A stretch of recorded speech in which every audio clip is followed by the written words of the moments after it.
puesto 1 y para mí está exagerando el profesor no sé si sea porque está por jubilar Falco, pero le hizo 13 preguntas, 10 de ganancia y 3 de bienes personales, y le dio 1 hora y media, o sea, le da 90 minutos. Es decir, que ustedes en promedio deberían, para contestar todo eso, deberían hacer una pregunta cada 4 minutos más o menos. Y las preguntas no son tan sencillas y bueno, así que van a tener que practicar. Hay varias preguntas de ajuste por inflación, hay varias que ya nosotros tenemos los dos finales. Tenemos el primer final, que es por foto que yo les pasé, que fue el del primer turno, y ahora tenemos el final del segundo turno. Esto es de distancia. Y estamos viendo ahora los finales de Ale. Nosotros vamos a terminar con los finales de Ale y bueno, y vamos a hacer esos dos finales que tomaron último y después vamos a seguir con los nuestros. Pero estos dos finales que tomaron último, bueno, yo lo que quiero es mostrarles de que sigue la misma línea, solamente que la presentación de cómo contesto es diferente. Antes le pasaban a ustedes el Word y ustedes iban escribiendo las preguntas del Word y lo subían al Word. Ahora directamente el cuestionario se contesta en en la misma presentación, ¿no? No se pueden salir, digamos, de de su e-learning cuando están rindiendo. Pero sí se puede volver, no es como los otros casos que ustedes, otras materias donde ustedes si están contestando la pregunta 2 o la pregunta 4 no pueden volver a 2. Acá se puede volver, no hay problema. Igual pueden cambiar el orden de las preguntas, creo yo, las respuestas, no es que no me exige el profesor no le exige a ustedes que rindan una por una. Y bueno, ahí los chicos, algunos me han pasado el final que subieron a los grupos grandes, que yo soy un enemigo de eso, y eso que por la forma en que contestó la persona que lo subió, tiene algunas bien, yo estaba leyendo eso antes de entrar con ustedes, tiene algunas bien y otras más o menos, otras mal, pero por la forma de contestar se ve que se ha preparado conmigo la persona esa. Y yo siempre les pido a ustedes que no suban a esos grupos grandes, porque también están los profesores ahí. Entonces el profesor hoy ya sabe que ustedes tienen esas preguntas, pero nadie me cree en eso. Nadie, nadie cree que los profesores están metidos. Yo, por ejemplo, estoy en el grupo de impuestos y estoy en el grupo de auditoría. Y ustedes ni saben que yo estoy ahí. Claro, estoy con otro teléfono, el teléfono de mi hijo, entonces nadie sabe. Así que yo me entero más o menos lo que suben, lo que hablan, más que nada para ver si suben contenido mío. Porque la idea es que el contenido mío lo tengan ustedes, no, porque ustedes son los que están pagando, los otros no pagan. Pero no sé, tienen esa devoción todavía siempre le he preguntado a varios qué se siente subir información a esos grupos donde nadie es amigo de nadie, todo el mundo ahí busca conveniencia, creo yo, ¿no? Por lo que leo, pero bueno, así que ahora nos mataron, igual hay que verlo, pero ya sabe él que ustedes lo tienen, posta eso, ¿no? Igual que en la administración financiera, Isola sí está en ese grupo, pero nadie me cree. Bueno, meta nomás. Bueno, y así todo, en gerencial está metido la villa, y así todos los profesores están en esos grupos donde ustedes opinan y esas cosas. Bueno, así que por lo menos de los míos sean buenos, por lo menos hasta que terminen, traten de no subir nada, cosa de que no se enteren estos profesores qué le estoy dando, qué material tienen. Bueno, vamos a seguir con los nuestros, que era lo de, ¿se acuerdan? Estamos viendo los exámenes del profesor Ale. Yo ahora, y habíamos pasado las 5 preguntas esas del, del parcial de diciembre. Yo ahora les voy a mostrar 2 exámenes más para que ustedes vean que este profesor tiende a repetir las mismas preguntas. Entonces ya nosotros, una clase más, y a Ale ya lo tenemos afuera prácticamente en lo que se refiere a las preguntas repetitivas, igual hay que ver todos los temas. Pero ahora les voy a mostrar otro examen de Ale, 2 exámenes les voy a mostrar y les voy a marcar cuáles son las preguntas que todavía no vimos y después les voy a dar esas preguntas. Ya les muestro. Esperen que los baje un ratito. estaba renegando yo con eso de que me cuesta a mí hacerle entender que los profesores están metidos en los grupos. Pero bueno, no se puede hacer nada. Debe ser que uno duerme mejor, capaz, mostrando esas cosas. A ver, ya va.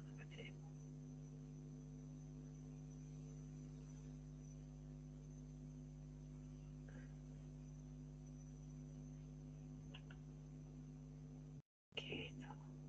No, este no es. No es. Ya les muestro. Este.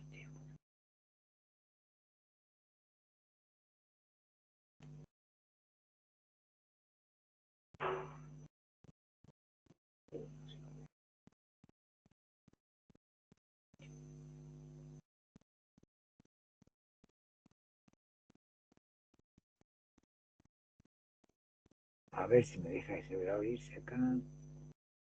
Bien. Bueno, ahí les muestro este examen.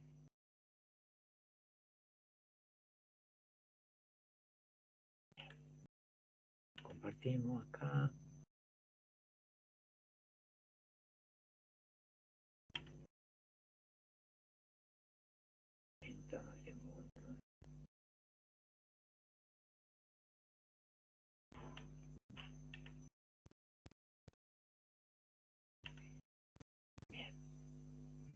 Por ejemplo, este examen que acá, fíjense que del 21 de diciembre, nosotros vimos el de diciembre del 2023. Este es de diciembre del 2022. Tiene el mismo formato, ven, dice aspecto a tener en cuenta para alumnos que rinde en condición de libre. Deben responder el punto 1 para que tengan derecho al otro, igual que el otro. Bueno. Entonces comienza acá, por lo menos ve acá sí hace una diferencia que después ya no la hace, no sé por qué. Hasta diciembre del 2022, ven que a los libres le daban ¿Usted media está hora. compartiendo? Sí, ¿no se ve? Por lo menos en mi compu. Sí, se ve. Sí, se ve. Entonces, lo que, si vos no Ahí puedes salgo ver, y entro. perfecto, Ahí está. perfecto. Salí Ahora y sí. entrar, sí, bien, salí y entrar tranqui, no hay problema, te esperamos un ratito. Bien, No, miren, ahora sí se ve, profe. Gracias. bueno, listo. Fíjense, acá les dice que a los libres le daba 120 minutos y a los regulares 90. Esto fue en el 2022, diciembre. Pero en diciembre de 2023 ya le da el mismo tiempo a todos. No entiendo esa actitud. Bien. Fíjense cuál es el punto 1 para los libres. Desarrolla el tema de deducciones personales, el que hicimos ayer. ¿Se acuerdan de deducciones personales? Que lo explicamos todo. Bien. La número 2, yo le expliqué, pero se la expliqué contestando las preguntas de Falco. Igual se las armé para este, que dice método de imputación. Indique cuáles son los métodos de imputación para cada una de las categorías. Mencione una excepción al método de imputación de cada categoría. Explique en qué consiste el método de vengado exigible y a qué caso se aplica según la ley y el decreto reglamentario. Bien. Entonces esa sería una de las que yo le voy a dar ahora. Si bien ya lo vimos, pero no lo hemos visto así compactada, y eso permite no solo ver de nuevo el tema, sino también aprenderlo. Con la reiteración uno lo aprende. Y después nos pide del impuesto a la ganancia. Residencia, dice. ¿Se acuerdan que nosotros vimos de residente y no residente? Entonces a mí lo que me preocupa a veces cuando rinden, que por ahí el profesor se los pregunta de otra manera, pero ustedes recuerden, si le habla de residencia, no importa cómo le pregunte, si le dice residencia en el impuesto a la ganancia, ustedes pongan lo que tienen en la teoría de residencia. Dice, explique cuándo un sujeto se considera residente en el país a los fines de la aplicación del criterio de renta mundial. ¿Se acuerdan que el residente del país aplicaba el principio de renta mundial? Porque tributa por las ganancias que obtenga tanto en la Argentina como en el exterior, por todas las ganancias. Y se explique cuándo se considera que un sujeto perdió la residencia. Y esta última dice, explique cuándo se considera que un sujeto es residente en el país a los efectos del cómputo de las deducciones personales. Bien, esa sería la medio rara, pero yo ayer le dije que para el mínimo no imponible se exigía que haya una residencia de por lo menos 6 meses. Ahí está. Eso es lo que nos está pidiendo ahí. Ya igual ya lo vemos. Esas dos estarían pendientes. Pero esta, fíjense, dice, impuesto a las ganancias, explique el procedimiento de determinación de la deducción por honorarios directores y cuál sería el tratamiento que corresponde otorgar al honorario asignado por la asamblea. Esa la hicimos ayer. O sea que hasta ahora vamos viendo 4 preguntas, de las cuales 2 ya hicimos, que las volví a tomar un año después. Y esta dice, habla de, menciona la definición de ganancia grabada, cuáles son las teorías que se aplican, la teoría de la fuente, la teoría del incremento patrimonial. Está grabada la venta de las cuotas de la SRL, 2 tipos de ganancias que estén sujetas a la tributación cedular y explique la determinación de la ganancia de cada una de ellas. Bien, esta le expliqué, pero dentro de lo que es la teoría, ya la voy a aplicar. Bien, entonces de este del 2022 tenemos 2 preguntas que se repiten del 2023. Bien, salimos de este. Ya lo dejamos de compartir este y ya les muestro el otro. Espérenme un segundito. Que lo cierre a este para que no se confunda.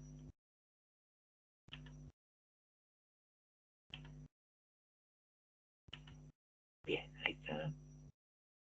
Ahora le abre el otro.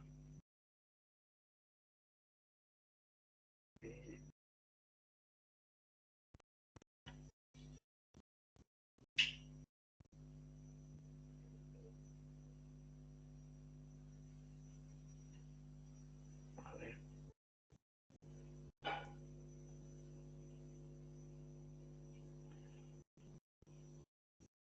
Bien, acá tenemos otro. Ahora se los comparto. Así yo les voy a ir armando, mostrándole en estos días estos. Tengo varios, pero vamos a tomar de referencia. A ver, te lo vamos a agrandar un poquito. Ahí está. Bueno, ¿qué nos dice acá? Dice 10 del 3 del 2023, este de marzo del 2023.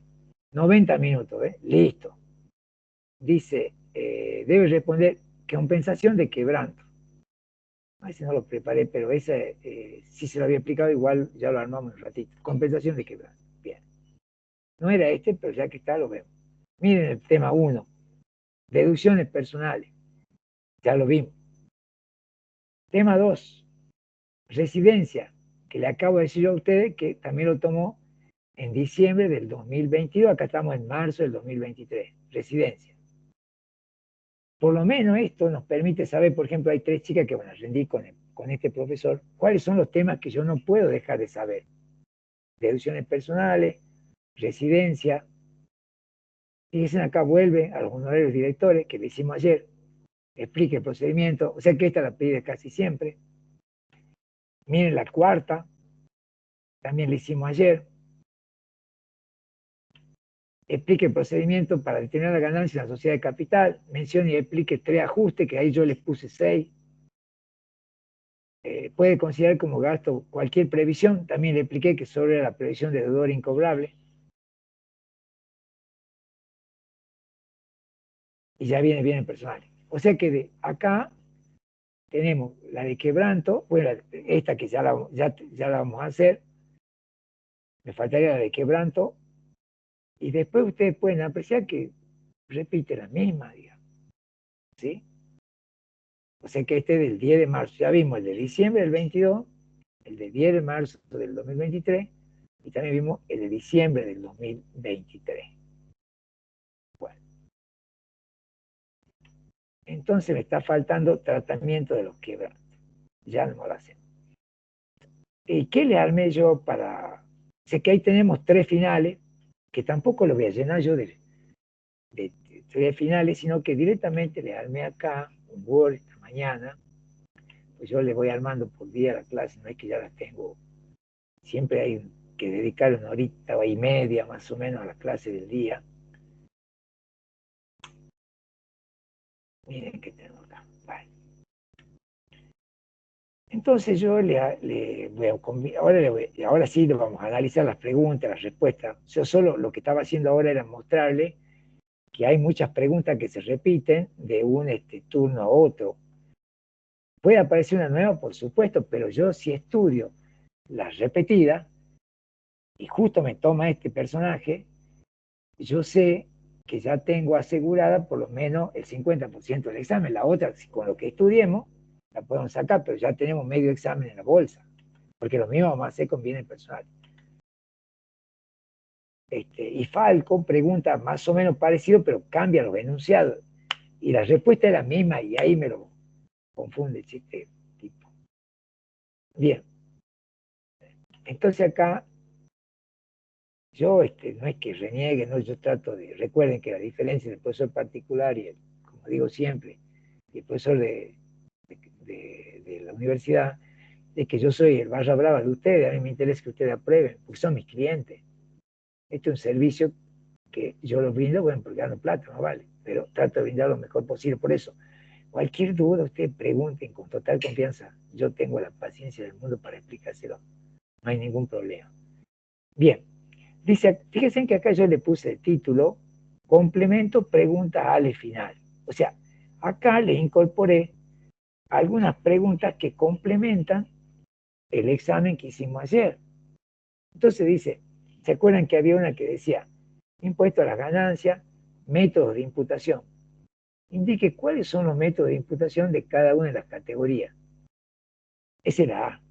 Menciona una excepción al método de imputación de cada categoría. Esa estaba difícil, porque nos pide que, yo le había comentado a ustedes que tenemos los métodos para la mayoría de las ganancias que se encuentran en cada categoría. Entonces nosotros decimos, bueno, para la categoría 1 y 3, primera categoría y tercera categoría, el criterio rector, o sea, el principal, es el devengado.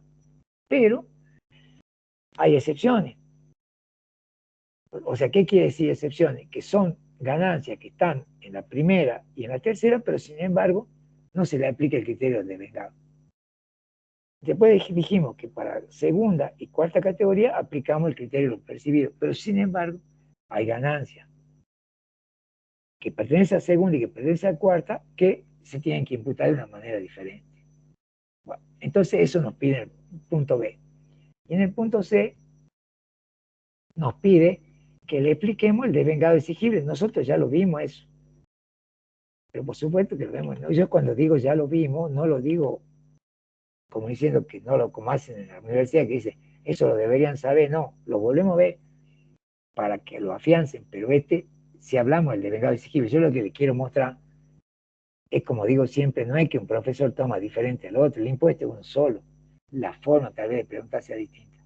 Bien, entonces empezamos a contestar. Miren, yo ahí les puse la respuesta. La primera era, indique cuáles son los métodos de imputación para cada una de las categorías. Entonces pusimos, para la categoría primera, renta del suelo, y categoría tercera, renta de empresas, se aplica el criterio de los devengados. Y yo ahí, por las dudas también, si ustedes lo quieren agregar, que ya lo pusimos en el otro apunte, pero les digo, ¿qué es el criterio de devengado? Se imputa, acá vamos a marcar todo esto.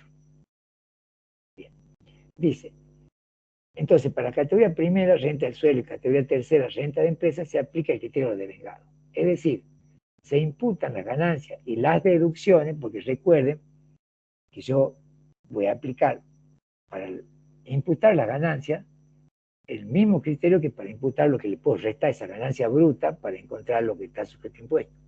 Entonces pusimos, se imputan para las ganancias y las deducciones cuando se produce, sin considerar sus cobros o sus pagos respectivamente. Ese es el criterio de devengado. Yo vendo electrodomésticos, vendí un televisor hoy, entonces tengo que imputar la ganancia en el periodo, ahora, supongamos que mi ejercicio vence en el 1 de julio. Entonces yo hoy la vendí, no importa si lo cobré o no, la tengo que imputar porque sería tercera categoría, por ejemplo. Para las categorías segunda y cuarta, la segunda que se llama renta capital y cuarta que se llama renta del trabajo personal, se aplica el criterio de lo percibido.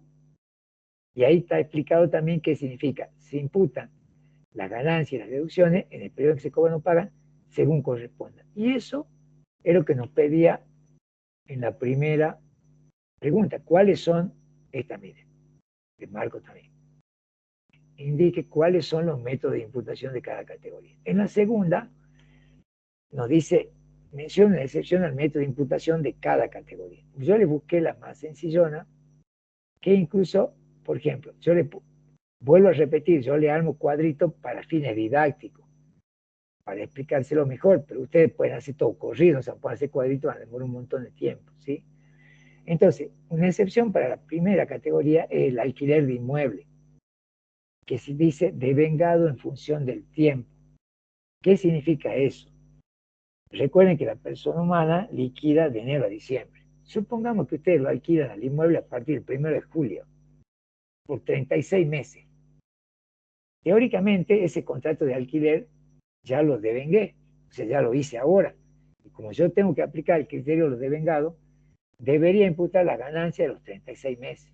Entonces la ley dice, no, para los alquileres yo te voy a dar la posibilidad a contribuyente que vos declares lo devengado en función del tiempo. Es decir, si yo lo alquilé en julio y mi ejercicio cierra en diciembre, yo voy a imputar el alquiler de los 6 meses como ganancia. Eso es devengado en función del tiempo, una excepción. En segunda categoría era más complicado porque nosotros tenemos la segunda categoría, criterio de lo percibido, y así que este era el difícil. Y bueno, ahí les puse yo dividendo de acciones de sociedades del exterior. Se imputan cuando se han puesto a disposición. O sea, no importa cuándo la sociedad del exterior obtuvo la ganancia. Supongamos que la sociedad del exterior obtuvo la ganancia, cerró su ejercicio, la sociedad de Uruguay, ustedes tienen inversión ahí, bien, son contribuyentes. Y la sociedad de Uruguay cierra su ejercicio en noviembre, supongamos, ¿no? Noviembre del 2024. Y ustedes tienen que presentar sus ganancias desde noviembre, de enero a diciembre. Pero no se lo han puesto a disposición. ¿Qué quiere decir poner a disposición? Que yo ya lo puedo retirar, ya me lo han depositado, supongamos, no sé, del banco francés, tengo que ir a retirarlo. Ya ahí lo tengo que declarar. Por eso dividendo de acciones de sociedad del exterior. Y voy a aprovechar para salir un poquito de esa pregunta y recordarle de la ganancia cedular.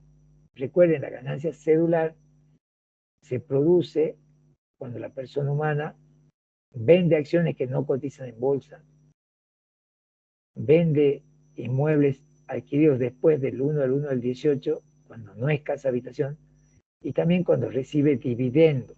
Pero esos dividendos que están sujetos a la retención del 7% son de sociedades del país, no del exterior. Nunca la ganancia cedular tiene que ver con actividades que el contribuyente realiza en el exterior y que le generen ganancia grabada. Esto es segunda categoría. En tercera les puse también una nueva, que es los gastos de organización.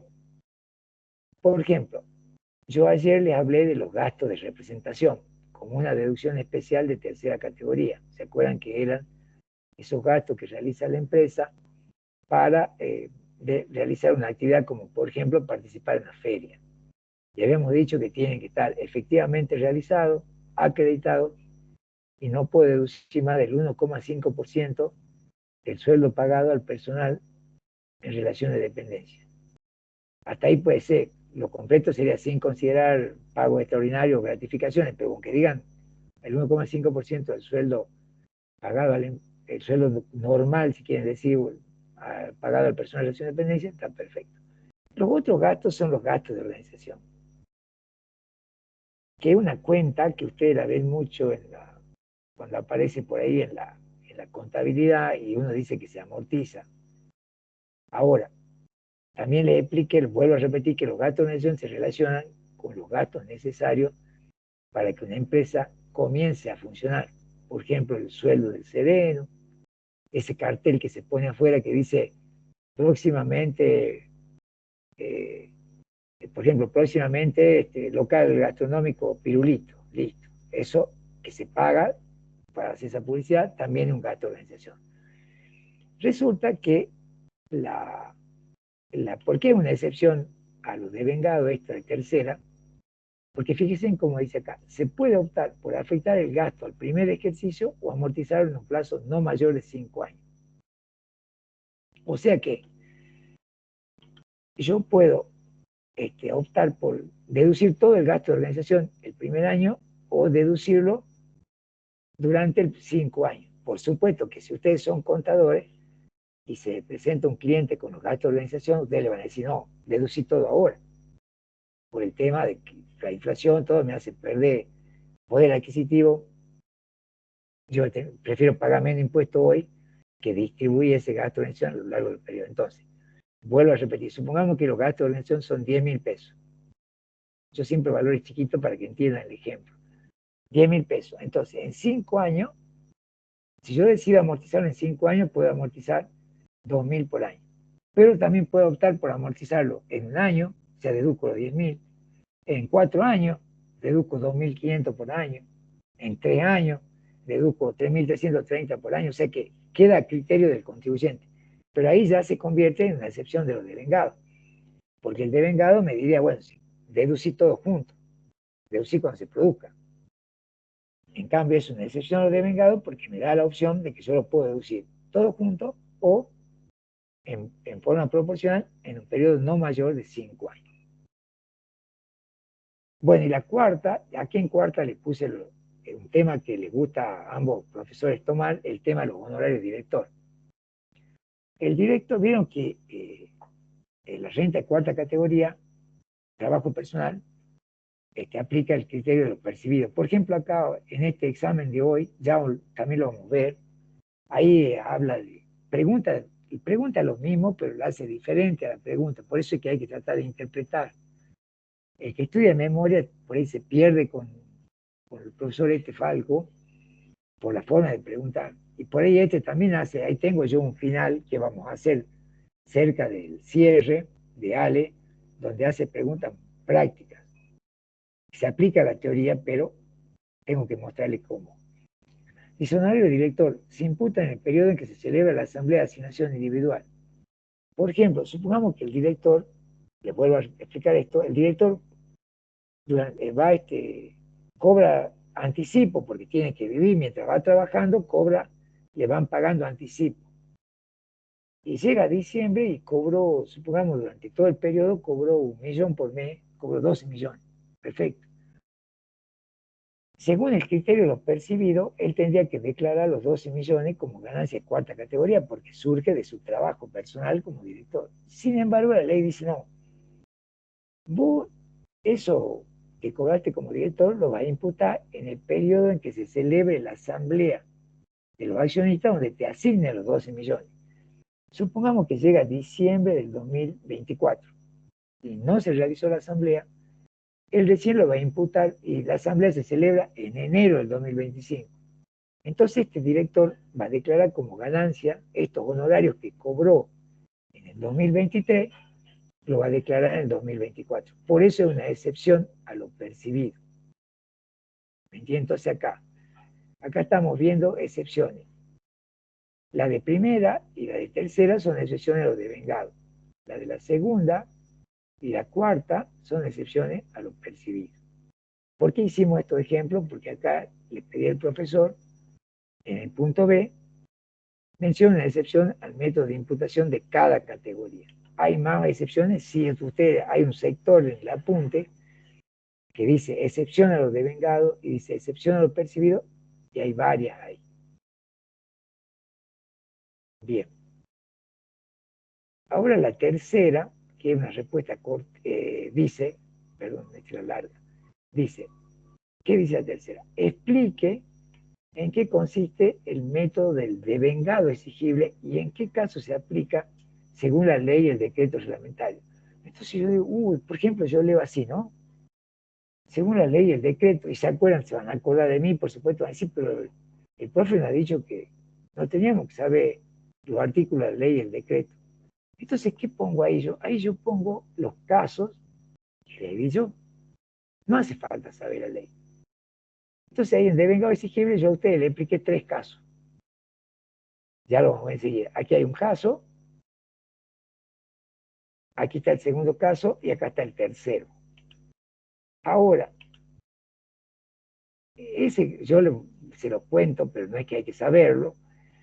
El primer caso es de la ley, los otros dos casos son del decreto. Pero ustedes ponen los tres casos, no me dice el que le diga cuál es de cuál, me dice que ponga los casos que se aplica el devengadado exigible. Ahí están los casos.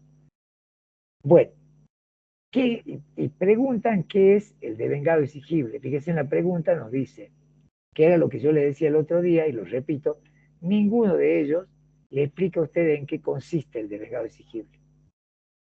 Sin embargo, los dos profesores preguntan lo mismo, en qué consiste y en qué caso se aplica. Bien, entonces veamos acá. Yo acá le voy a poner en qué consiste un poquito mejor.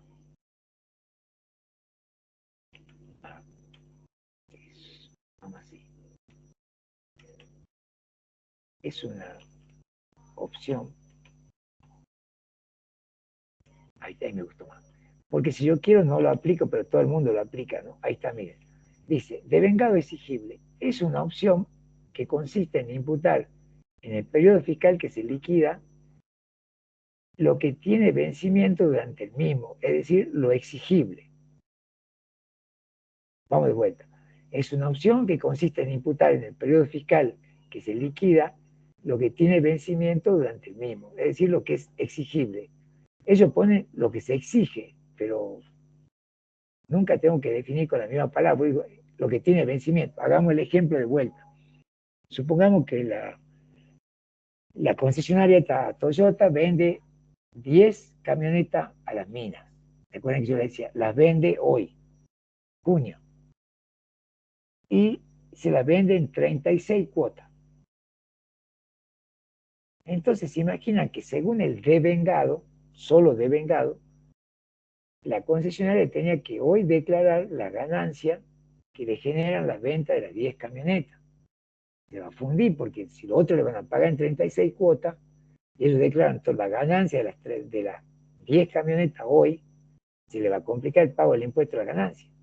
Entonces la ley dice, bueno, mira, para que no te fundas, no es que lo hacen de onda, te vamos a dar la opción de que vos me imputés en este año, por ejemplo, 2024, solamente las cuotas que vencen de esa venta. Entonces, si yo lo vendo en junio, la primera cuota vence en julio. Entonces, ¿cuántas cuotas van a vencer este periodo? 6 nada más. Julio, agosto, septiembre, octubre, noviembre y diciembre. Si consideramos que existe el ejercicio del 31 del 12. Entonces yo voy a imputar solo la ganancia de las 6 primeras cuotas de esas 10 camionetas. El año que viene, las otras 12, y así hasta completar las 36. Entonces, pero dice, y eso sería el devengado exigible, la posibilidad, la opción, porque lo hace la empresa que quiere, más vale que todas las empresas que venden productos de un precio de venta elevado, la van a poner en práctica. Entonces, consiste en que yo lo que vendí a plazo, solo imputo, ahí está la noción que consiste en imputar en el periodo fiscal, lo que tiene vencimiento durante el mismo. Es decir, lo que es exigible, ahí está, ahí vamos a aumentar, según la financiación otorgada. Ahí vamos a hacer más completito. Bien. Pero no nos pregunta solo qué es, nos pregunta, expliquen qué consiste el devengado exigible y a qué caso se aplica según la ley del decreto. Bueno, yo acá les puse, que ya si ustedes lo revisan ya lo tenemos, pero siempre hay que repetir, no se preocupen. Sí, 3 casos. Primer caso, dice, las ganancias, entonces, puede aplicarse en los siguientes casos. Primero, las ganancias se originan en la venta de mercadería realizada con plazo de financiación superior a 10 meses. Con eso andamos bien, pero acá le aumenté algo, ahí estaría completo, y yo le puse ejemplo. Dice, la opción debe mantenerse por el término de 5 años. Puede ser una concesionaria de auto, puede ser venta de electrodomésticos, bueno, distintas, lo que a ustedes se le ocurran, que la financiación es superior a 10 meses. No dice 10 cuotas, dice 10 meses. Si yo vendo un bien en 3 cuotas cuatrimestrales, ya son 12 meses.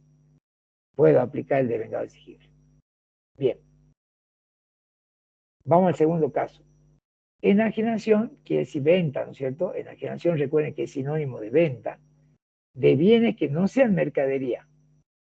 Vamos a marcar esto, para que lo leamos tranquilo. Ahí está. Dice, enajenación de bienes que no sean mercadería, cuando las cuotas de pago convenidas se hagan exigibles en más de un periodo fiscal. Yo ahí le puse, por ejemplo, venta de bienes de uso en junio de 2004, la primera cuota en diciembre de 2024 y la segunda cuota en junio de 2025. Y acá le podemos aumentar para que quede clarito. Fecha de cierre, 31 del 12 del 31 del 12, ahí está. Entonces, si nosotros observamos, lo queda más completo. Cualquier otro bien, che, dice, y el devengado exigible solo si yo vendo bienes de cambio, mercadería, no. Si vende cualquier otro bien, pero el vencimiento de las cuotas de lo que vende es en periodos diferentes, también lo puede aplicar. Entonces yo le puse un ejemplo que dice, acá está el ejemplo, marquemos el ejemplito. Venta de bienes de uso, yo lo vendo en junio de 2024, hoy. Vendo un tractor, supongamos. Entonces la primera cuota vence en diciembre. Ahí cierra el ejercicio. La segunda cuota vence el otro ejercicio porque es en junio del año que viene. Entonces yo voy a declarar la ganancia de la primera cuota en el 2024 y la ganancia de la segunda cuota en el 2025. Si aplico el devengado exigible. Y el tercer caso que yo le decía a ustedes que era el más complicadito, que se refiere a la obra pública. Pues yo puedo aplicar el devengado exigible cuando hago una construcción de obra pública si se cumplen 3 requisitos. El plazo de ejecución abarque más de un periodo fiscal. Yo por eso le daba el ejemplo a ustedes de la construcción de un barrio. Demoro más de un periodo fiscal en hacer la obra pública. Bien. El pago de servicio de construcción se inicia finalizada la obra. O sea, se finaliza la obra y se comienza a pagar el servicio de construcción. Y el pago se hace exigible en cuotas que se abonen en más de 5 periodos fiscales, más o menos para la construcción, supongamos, de un barrio que realice el Estado. Bueno, esos son los 3 casos. Y por lo menos tengo que acordarme bien el primero, que el devengado exigible, donde dice que las ganancias que se originen en la venta de mercadería realizada con plazo financiero superior a 10 meses y que la opción debe mantenerse por 5 años. Después recuerden la venta, pueden decir la venta de bienes que no sean mercadería o la venta de bienes de uso, segundo caso. Y la tercera, se acuerdan que obra pública que dura más de un año en su construcción, se comienza a pagar una vez finalizada la obra y la financiación es mayor a 5 años. Ahí estaría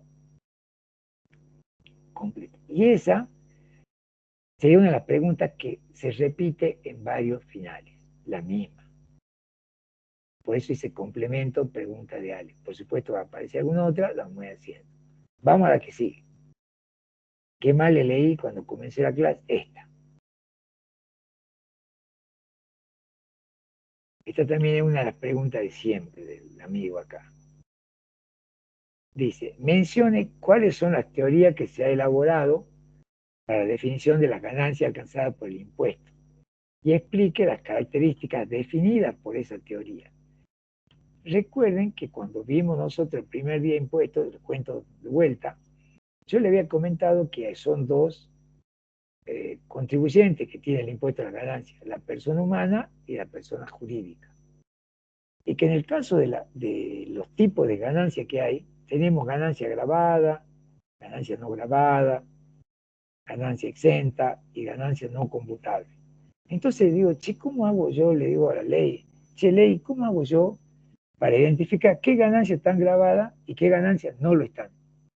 Entonces dice, ¿quién sos vos? Yo soy persona humana. Ah, vos vas a aplicar la teoría de la fuente. Y vos, yo soy persona jurídica, vos vas a aplicar la teoría del incremento patrimonial. Por eso acá, vuelvo a leerle la pregunta, les dice a ustedes, mencione cuáles son las teorías que se han elaborado para definir la ganancia alcanzada por el impuesto y explique las características de las ganancias definidas por esa teoría. O sea, es lo mismo que me diga, caracterice la teoría de la fuente y caracterice la teoría del incremento patrimonial. Pero al preguntarles así por ahí, se marean si eso es lo que tengo que tratar de evitar. Entonces, ustedes siempre recuerden, cuando aparezca la palabra teoría, está haciendo referencia en qué me baso yo para decir que esta ganancia de la persona humana está grabada y esta no. ¿En qué me baso para decir que esta ganancia de la persona jurídica está grabada y esta no? Esas son las teorías. Y después le dice, mencione 3 excepciones en la aplicación de la teoría y explique 2 de ellas.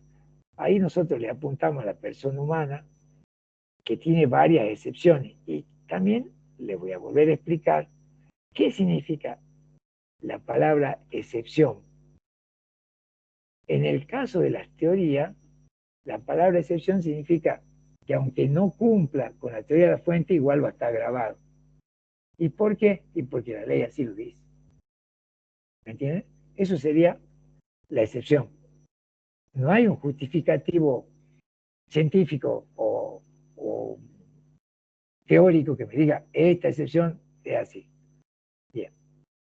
Y después la tercera pregunta le dice si está grabada el impuesto la venta de la cuota SRL por parte de una persona humana. Bien. ¿Qué pasó? Que se coloca. Bueno, ya lo vemos. A ver. Esta no la contesté. Acá menciona los tipos de ganancias que esté sujeta a establecer la D. Bueno, pongamos D a esta. No hay problema. Igual vamos a hacer. No está hecha, pero después la hacemos. Es raro que la tenga ahí. Debe ser que estaba y yo no la hice esta mañana. Capaz que me salté eso. Bueno, ahí la dejamos. Como D a esta. A ver si trepa. Ahí está. D. Bien. Ahí está. Entonces vamos con lo primero. Teoría para identificar si la ganancia está alcanzada por el impuesto. Recuerden que yo se la hago un poquito más completa de lo que haría falta en el examen, más que nada para que ustedes lo aprendan al tema. Entonces, teoría para identificar si la ganancia es alcanzada por el impuesto. Primero tenemos una teoría para la persona humana, y yo acá le puse la otra teoría para la persona jurídica. La persona humana va a aplicar la teoría de la fuente. ¿Qué dice esa teoría? Sostiene que para que exista ganancia, acá estamos, sostiene que para que exista ganancia deben darse las siguientes condiciones en forma concurrente. ¿Qué quiere decir forma concurrente? Ahí se lo puse entre paréntesis, deben cumplirse las 3. ¿Y cuáles son esas condiciones? La periodicidad, esa es una. La permanencia, es la segunda. Y la habilitación de la fuente es la tercera. Pero no nos piden que las mencionemos, sino que también nos pide, acá arriba, acá está, miren, explique las características de las ganancias definidas en esta teoría. Bien. Entonces, ¿qué es periodicidad? La obtención de la ganancia se produce en forma frecuente. Esto porque ellos lo escriben, ponen que la ganancia es periodicidad es porque es periódica. No, uno nunca define con la misma palabra que está definiendo. Pero eso bueno, porque vuelvo a repetir, yo no, parte docente, el muchacho, nada. La obtención de la ganancia se produce en forma frecuente. Por ejemplo, un contador que asesora empresas. Puede ser un plomero que realiza prestación de servicio en casa de familia, un peluquero, o sea, no necesariamente un contador. Yo le puse el contador para que ustedes se ubiquen. Entonces, incluye la periodicidad potencial. El rendimiento por esta fuente sea periódico. O sea, entre paréntesis puse lo que ellos dicen. Dice periodicidad, que el rendimiento sea periódico, pero en realidad lo que quiere decir es que yo la ganancia la tengo en forma frecuente. Si el contador se dedica a asesorar empresas, entonces cada vez que asesora una empresa, obtiene un beneficio. Pero también incluye la periodicidad potencial, que yo le había comentado a ustedes, que sería el caso de un contador o de agave camión, profesión, un abogado, ahí está un abogado que por única vez brinda un curso sobre sobre qué son los bienes gananciales. Pero el abogado lo realizó por única vez porque lo llamaron una sola vez, pero si lo vuelven a llamar como está dentro del ejercicio de su profesión, lo va a volver a dar el curso. Entonces, aunque gane una única vez, si está relacionado con la actividad que normalmente desarrolla, está grabado. ¿Sí? Permanencia.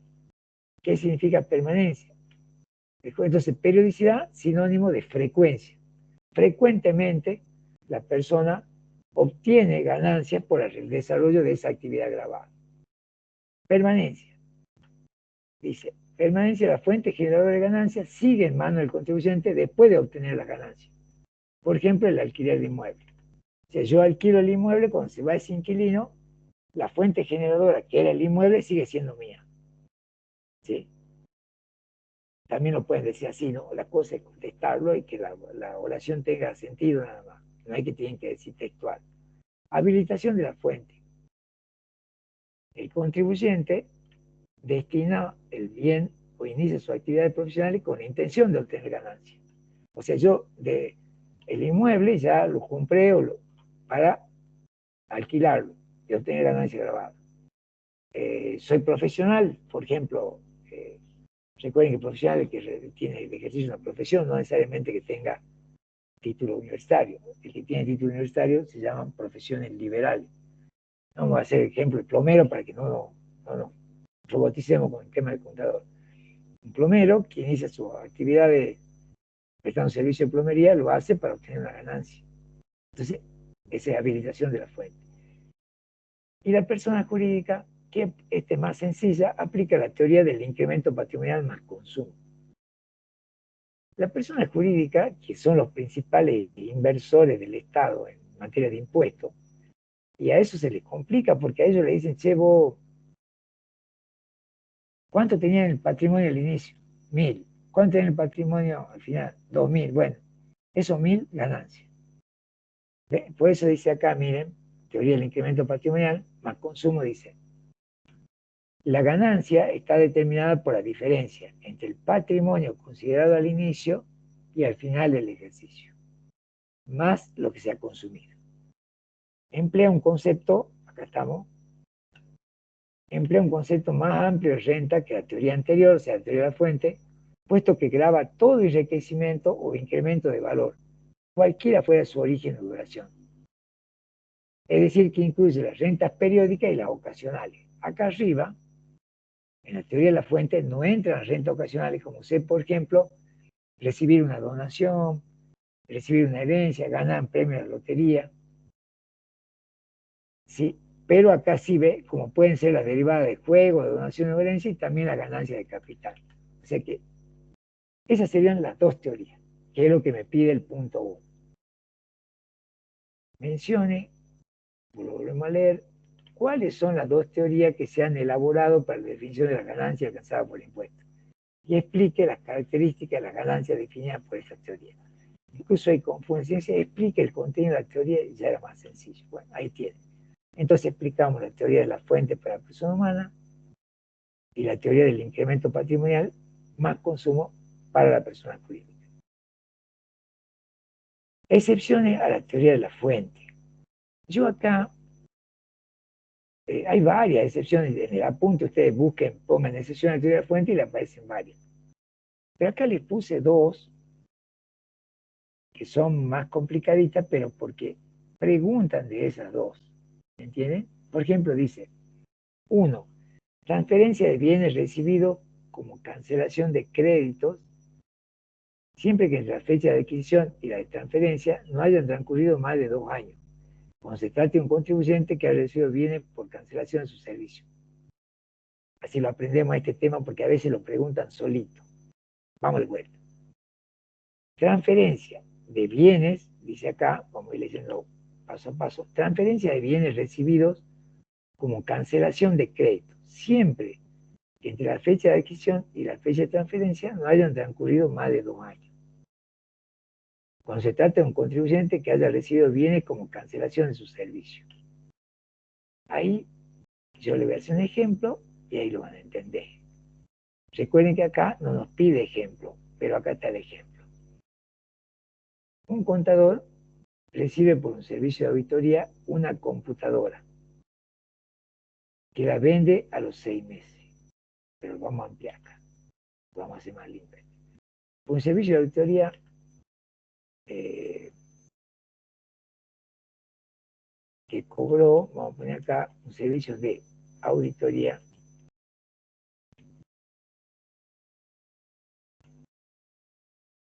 que cobró, supongamos, no sé, pongámosle 450.000. Y como parte de pago,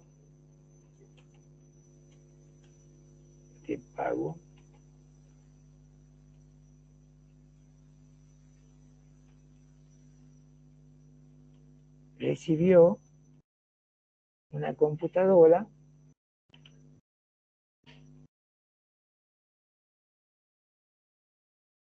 por valor de 180.000.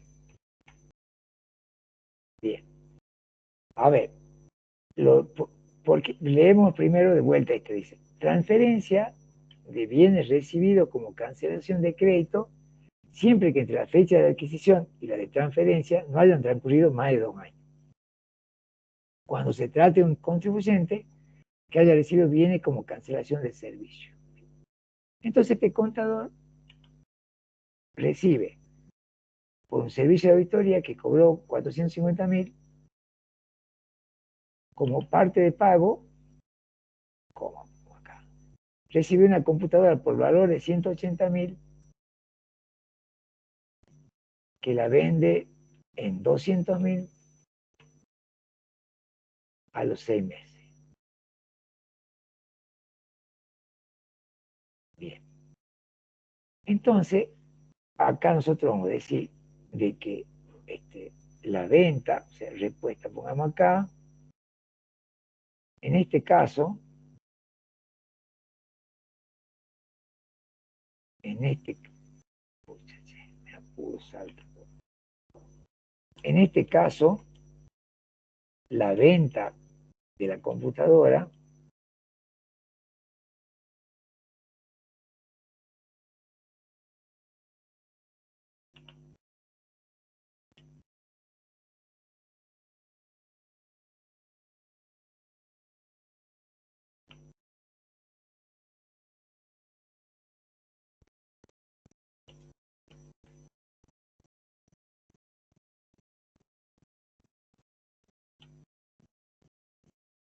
ya debemos cambiar el número para que no quede tan, no se van a confundir.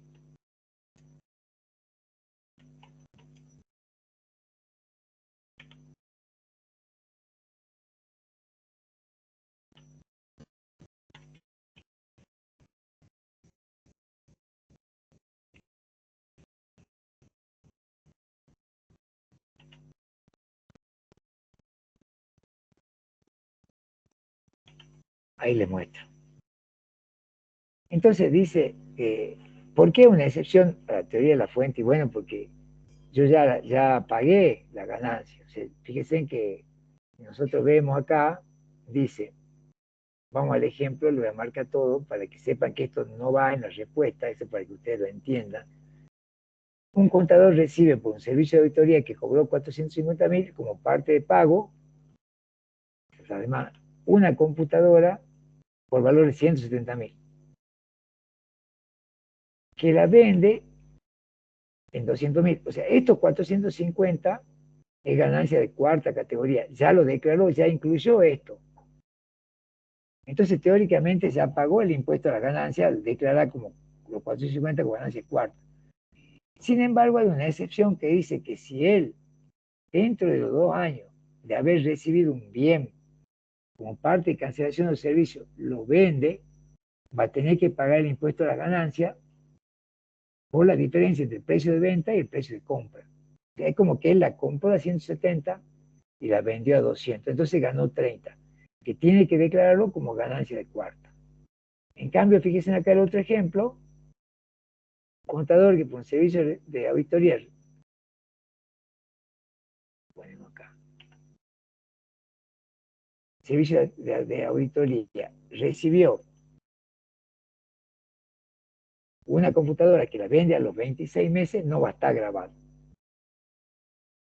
Entonces, una excepción a la teoría de la fuente es que, vuelvo a decir, se la pongo porque a veces le hacen la pregunta específica de este tema, transferencia de bienes recibidos como cancelación de crédito. Él recibió la computadora como cancelación de crédito. O sea, él le cobraba 450, le dieron por 170 una computadora. Siempre que entre la fecha de adquisición, o sea, la fecha de adquisición es cuando él recibe la computadora, y la de transferencia, no hayan transcurrido más de 2 años. O se trata de un contribuyente que recibe bienes como cancelación de su servicio. Por eso el ejemplo. Aquí hay un ejemplo de que estaría grabada, y acá estaría el ejemplo de que no está grabada. Le puse otro ejemplo, venta de bienes muebles amortizables empleados en la actividad. Por ejemplo, el mobiliario, un estudio contable que vende un profesional. ¿Y por qué estas dos son excepciones a la teoría de la fuente? Porque no cumplen con el principio de la permanencia de la fuente. ¿Se acuerda que acá pusimos que la permanencia de la fuente, dice la fuente generadora de la ganancia sigue en mano del contribuyente después de obtener la ganancia?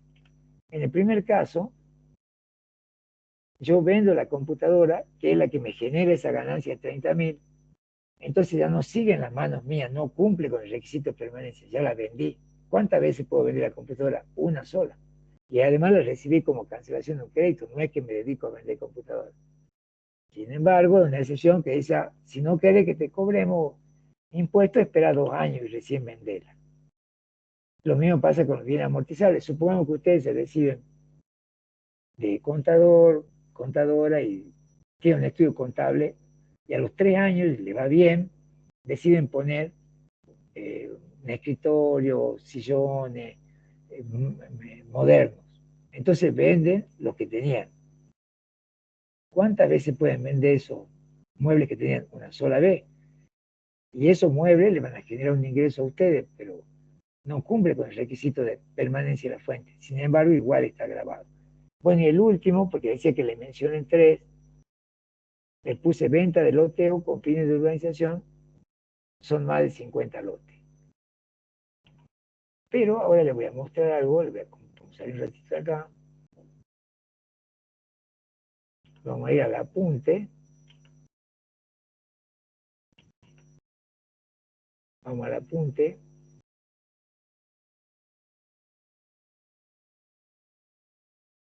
A ver, Zulma me preguntó algo.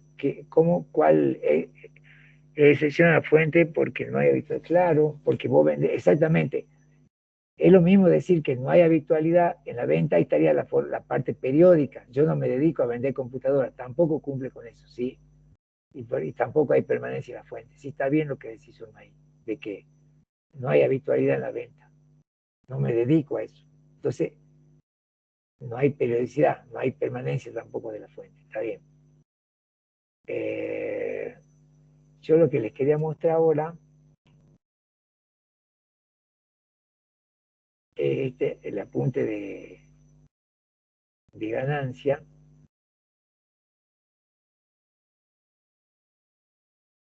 Ya lo olvidé también.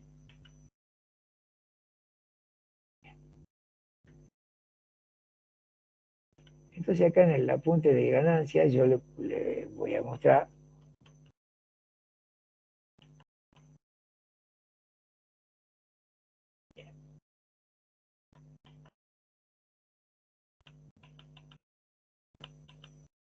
ya van a aparecer.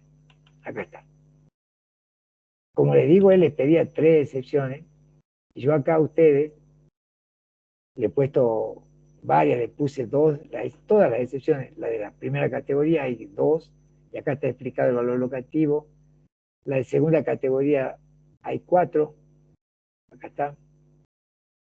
O sea, todas son situaciones que no cumplen con la teoría de la fuente y que sin embargo están grabadas.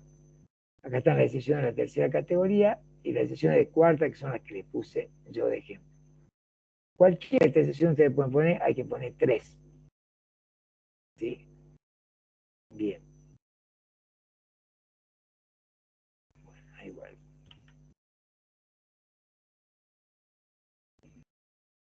Eso está en el apunte que les pasé a ustedes. Bien, volvemos a su...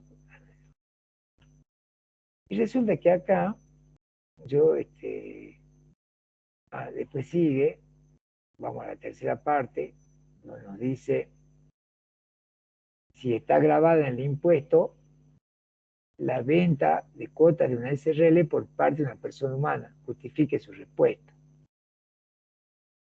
Recuerden que el capital de una SRL se divide en partes, en cuotas, y esas sí siempre están grabadas.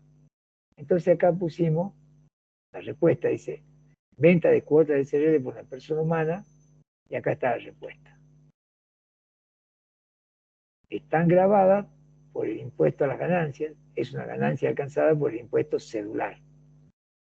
Se aplica la alícuota del 15% sobre la diferencia del precio de venta menos el costo computable. Ustedes cuando le pregunten cómo se calcula la ganancia de algo, siempre tienen que poner que se calcula por la diferencia entre el precio de venta menos el costo computable. Y de ahí hay que decir cómo se calcula el costo computable. El costo computable sería la deducción que yo le puedo hacer al precio de venta para determinar la base imponible alcanzada por el impuesto. Entonces, si las cuotas de la SRL fueron adquiridas después del 1 del 1 del 18, se deben actualizar por la variación del IPC entre la fecha de compra y la fecha de venta. O sea que, si nosotros hemos comprado las cuotas de la SRL antes del 1 del 1 del 18, cuando yo le voy a restar el costo, no me permite que realice la actualización. Entonces, vamos a hablar un poquito de esto porque vi en este último final varias preguntas relacionadas con el ajuste por inflación. Como si ellos lo explicaran, no explican nada. Me da bronca eso a mí. Bien, entonces hay varias preguntas. Entonces ustedes tienen que tener claro que la persona humana actualiza, pero no aplica ajuste por inflación. Actualiza algunos bienes y solo va a aplicar ajuste por inflación a la persona humana si es que es propietario de una explotación impersonal. Que le decía yo que la explotación impersonal es cuando tengo una empresa, por ejemplo una tienda, un drugstore, en la que soy el único dueño. En cambio, la actualización se va a realizar sobre ciertos bienes que ahora yo le voy a mostrar. O sea, ¿por qué puse esto? Entonces, terminemos con este puntito, le damos de vuelta. Entonces quedamos que cuando hablamos de cuotas de SRL, siempre están grabadas. Antes había que diferenciar, ahora todas están grabadas. Antes era si yo las realizaba por oferta pública o las realizaba sin oferta pública. Oferta pública es que yo publico que quiero vender la participación que tengo en una sociedad responsable limitada, que se lo ofrezco a cualquiera. Sin oferta pública es que los socios me la compran. Ahora no. Ahora dice, la venda como la venda, las cuotas de SRL van a estar grabadas por el impuesto cedular, con una alícuota del 15%. ¿Y cómo se calcula? Al precio de venta le resto el costo computable. En el caso de las acciones, perdón, de la cuota de SRL, el costo computable es cuánto yo la pagué, pero hay que ver si yo la compré antes o después del 1 del 1 del 18. Si ahora vamos a salir acá, vamos a ir al apunte, nos salimos de la preguntita, así yo les cuento sobre el tema de la actualización. Profe, una consultita. Sí. A mí me gustaría como aclarar el tema de las sociedades, porque me confunden muchas cosas. Por ejemplo, lo que vimos anteriormente, honorarios de director. ¿El director es un empleado y también, por ejemplo, es accionista o socio? Puede ser o no. Bien. Si ya vamos a ver, hay una pregunta donde te dice que el director de la SA, si es socio, si es accionista, porque la SA tiene accionista, se imputa de una manera, y si no es accionista, se imputa de otra. Bien. Pero siempre recordando que él, en esta pregunta, nos hacían referencia a cómo declara el director los honorarios que cobra. Sea accionista o no sea accionista, los honorarios que cobra los va a declarar de la misma manera. Bien, bien. Ajá. ¿Cuál era qué otra, no sé qué es lo que vos dudabas? No, eso. Me confundía eso, si el director era las dos cosas, empleado y accionista, o no. Puede ser que sí, como puede ser que no. O Ah, sea, te bien, da las dos opciones. bien, bien. Gracias. Profesor, yo le quería ¿Sí? preguntar, usted explicaba sobre una SRL, que era lo que decía el punto, pero eso, lo que usted explicó, ¿aplica para una sociedad anónima también? Sí, con No, porque el... depende si cotiza o no cotiza las acciones en bolsa. Ajá, en SRL sería Siempre. indistinto esa situación, para una SA sí, o Claro, sea, para una si SA, cotiza. si las acciones son, por ejemplo, de Telecom que cotiza en bolsa o de alguna de esas empresas, la venta de esa acción está exenta. En cambio, si yo vendo acciones de una SA que no cotiza en bolsa, o sea, que no la conoce nadie, digamos, se dedica a la venta de productos. Supongamos, había un ejemplo que salía en el Clarín hace años, que era una empresa que se dedicaba a la venta de escoba y todo artículo de limpieza y no cotizaba en bolsa. Si esa sociedad anónima vende sus acciones, esas están grabadas por el impuesto celular. Ah, O sea, perfecto. en las acciones diferenciamos y en las sociedades, en la SRL no diferenciamos, que son, un poco explicando lo que también preguntó ahí la compañera de ustedes, son las dos sociedades de capital que mayor pregunta. También, para aclararle, para cerrar lo del director, recuerden que en la SA se llama director, pero en la SRL se llama socio gerente. Entonces, si la pregunta me dice, ¿cuál es el tratamiento del sueldo del socio gerente? Contestamos de la misma manera que contestamos para el director. Es igual. O sea que también ellos le dicen, estos profesores le dicen asamblea. En realidad lo que hace la SRL es una reunión de socios, que cumple la misma función que la asamblea, pero se llamarían diferente. Pero igual digan en asamblea, si ellos dejan que diga asamblea, le decimos asamblea. Bueno, cualquier cosa me preguntan, ya saben. Volviendo al tema de... Bien, Profe, repite lo de la SA, que está grabado que está exento si cotiza o no en bolsa. claro, después del 1 del 2018 salió una disposición en donde se abrió, tres ganancias se separaron supongamos, la segunda categoría tenía todo el listo de ganancias. Y a partir de esa fecha, tres ganancias se separan. Se separaron más, pero hoy actualmente son tres. Lo que me interesa es qué pasa hoy.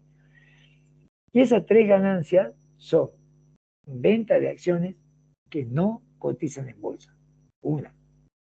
La otra, venta de inmuebles que no sea casa habitación, adquirida después del 1 del 1 del 18. Por ejemplo, yo compro un inmueble y lo destino a alquiler y después lo vendo. O si no, tengo un local comercial, lo compro para poner una pizzería el 5 del 2020, en mayo de 2020, y lo vendo en el 2023. Ese también va a estar grabado porque no es casa habitación. Entonces, venta de acciones que no cotizan en bolsa, venta de inmuebles que no sea casa habitación, alquiler después del 1 del 1 del 18 en el caso de los inmuebles, y los dividendos que cobra una persona humana, dividendos, recuerden que el beneficio que distribuye la SA o la utilidad que distribuye la SRL y que cobra una persona humana, son ganancias que se llaman cedulares, porque aplican una tasa diferente a las ganancias globales. Por ejemplo, la venta de acciones que no cotizan en bolsa y la venta de inmuebles adquiridos después del 1 del 1 al 18, que no tengan destino la casa habitación del contribuyente, o sea, no lo compró para vivir él, eso están grabados al 15%. Y los dividendos están grabados al 7%. Esas serían las ganancias que se llaman, cuando decimos venta de acciones que no cotizan en bolsa, ahí entran también lo que estamos viendo ahora, que son las ventas de las cuotas parte de una SRL.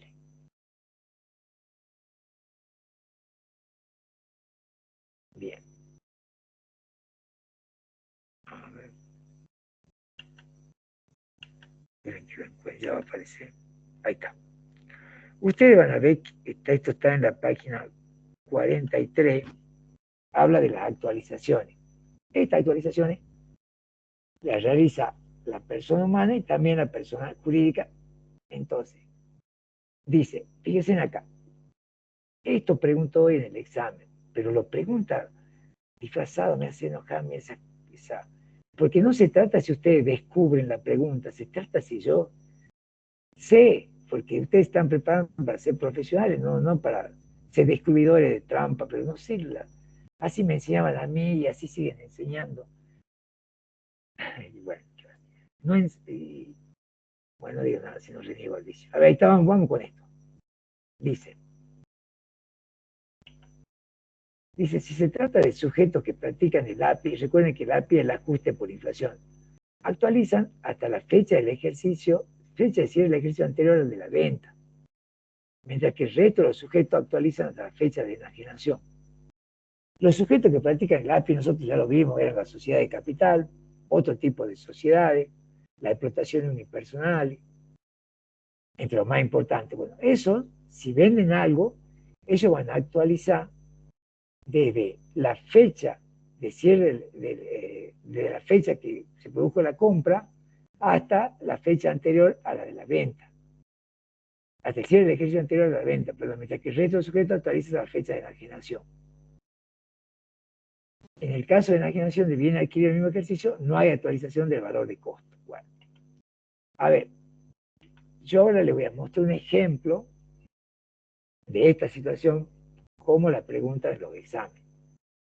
Entonces, recuerden, si soy una persona, una SA, una SRL que practico ajuste por inflación y vendo un bien, yo lo voy a poder actualizar su valor siempre que lo haya adquirido después del 1 al 1 del 18, desde la fecha que lo compré hasta la fecha de cierre del ejercicio anterior al de la venta. Si soy persona humana, no, ahí si soy persona humana lo actualizo de la fecha de adquisición hasta la fecha de venta. Fíjense que hay una diferencia. Por ejemplo, si yo ahora en junio vendo una camioneta que la tenía afectada a la sociedad, a la actividad, y yo la compré, supongamos que en el 2020. Entonces yo voy a actualizar desde abril del 2020, la voy a actualizar hasta diciembre del 2023, porque estoy vendiendo en junio del 2024. En cambio, la persona humana que vende la camioneta que la tenía afectada a su actividad, por ejemplo, ahí está, era un plomero que utilizaba la camioneta para llevar todo su equipamiento cuando va a brindar servicio. Trabaja en obra, listo. Entonces, vende esa camioneta, él va a poder actualizar su valor desde abril del 2020 hasta ahora, hasta la fecha de venta, o sea, hasta junio del 2024. Eso se debe porque dicen que la sociedad estaría teniendo una ventaja, porque encima que aplica el ajuste por inflación, también va a actualizar lo mismo. A ver, les voy a mostrar un ejemplo de cómo esto se puede preguntar en un examen. Hay uno de ustedes, me envió, no sé si lo tenía acá. A ver, esperen un segundito, complemento de pregunta.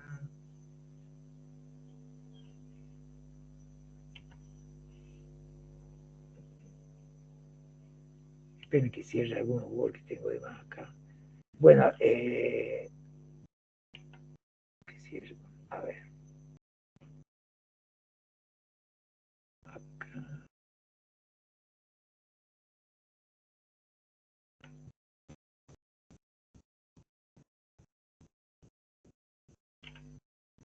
Había una pregunta, bueno, acá yo le voy a leer de acá del teléfono un segundo, que era del examen que tomaron hoy.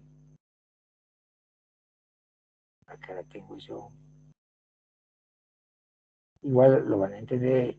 Sí me lo pasaron, sí lo había abierto yo, pero bueno, no sé dónde está. A ver, ya les leo un segundito. Acá tengo otro.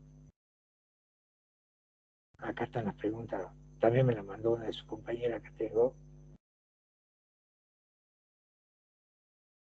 ¿Dónde estás?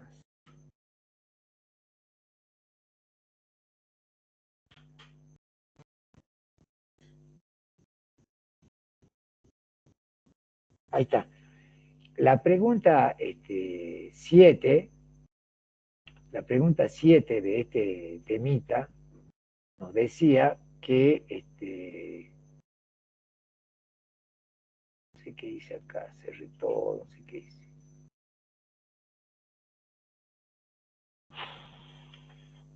Sí, parece que cerré todo.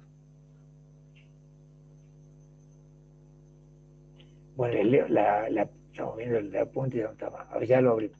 La pregunta 7 se la leo, dice, un contador y una SA enajenan una computadora que tenían afectada a la actividad adquirida en abril del 2020.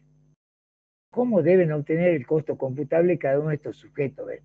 O sea, les pregunta, la sociedad vende una computadora y el socio vende otra, y la persona humana también vende la computadora. Lo que aquí está mal, lo que hizo el profesor acá, es que se olvidó de cambiar la fecha porque puso abril del 2020. Si nosotros estamos en el 2024 y la computadora se amortiza 3 años y ya como que ya está totalmente amortizada, ¿me entienden? Entonces, ahí estaríamos mal. Se me cerró ya quedó como estaba antes. Bueno, ya lo voy a arreglar. O sea que estaríamos mal en el sentido de que no 2020 ya estaría totalmente amortizada. O sea, se ve que es una pregunta que tomó antes y que ahora la volvió a tomar, pero se equivocó en la fecha. Así que ahí, bueno, había que considerar como que la vida útil era más de esos años. A ver, les comento entonces. ¿Cómo queda la cuestión? Dice, si la sociedad anónima entonces vende la computadora en el 2024 y él va a poder actualizar el valor hasta el 2023, hasta el cierre del ejercicio 2023, mientras que la persona humana la va a poder actualizar hasta la fecha de venta. Esa era la diferencia que había entre uno y otra forma de actualizar los valores.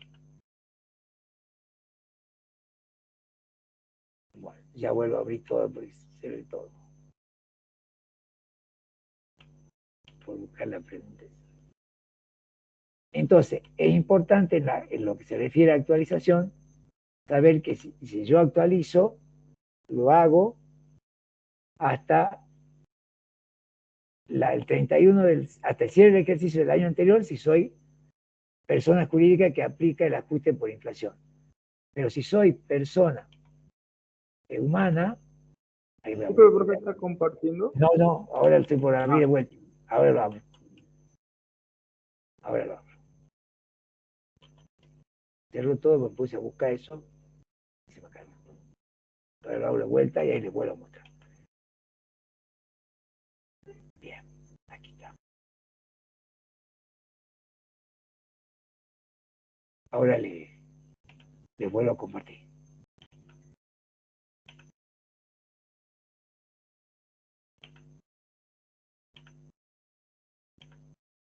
Ahí está. Entonces aquí estamos explicándole yo las actualizaciones. Y resulta que cuando yo aplico, acá lo agradamos un poquito. Cuando yo aplico la actualización, ¿en qué caso? Fíjese, dice, determinación del costo computable actualizable por venta de bienes muebles amortizables, cualquier mueble útil, la computadora, como dijimos recién, bienes inmuebles que no sean bienes de cambio. Cuando yo vendo un inmueble que tenía destinado a alquiler, siempre y cuando lo haya adquirido después del 1 del 1 del 18. Los bienes intangibles, ¿ve? Y acá está, acciones y participaciones sociales. Por eso es que yo les dije ahora recién que la participación en la SRL se tenía que actualizar.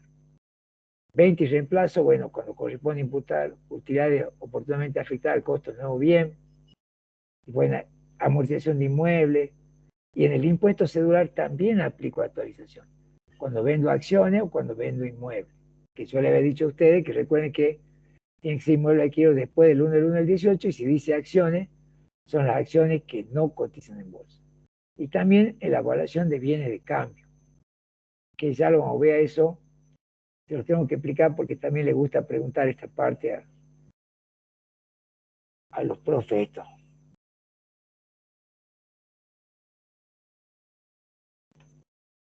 Bien. Entonces,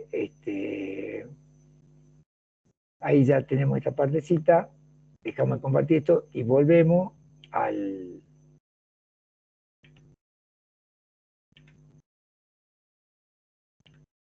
complemento de la pregunta de Ali que yo estaba haciendo. Bueno, y acá tenemos la otra pregunta que nos dice, impuesto a la ganancia, residencia. Explique cuándo un sujeto se considera residente en el país a los fines de la aplicación del criterio de renta mundial. Explique cuándo se considera que un sujeto perdió la residencia en el país. Y explique cuándo se considera que un sujeto es residente del país a los efectos del cómputo de las deducciones personales. Nosotros habíamos visto el tema de residencia, pero igual acá yo se lo había dado con la teoría, acá les armé de acuerdo a la pregunta, pero vuelvo a repetirles, si ustedes lo estudian todo junto y contestan residente del país, ponen todo junto, también le va a valer. Entonces acá, ¿quiénes son residentes del país? La persona humana de nacionalidad argentina, nativa o naturalizada. La persona humana de nacionalidad extranjera que hayan obtenido su residencia permanente en el país, o que sin haberlo obtenido hayan permanecido el mismo durante un periodo de 12 meses. Esos son residentes del país.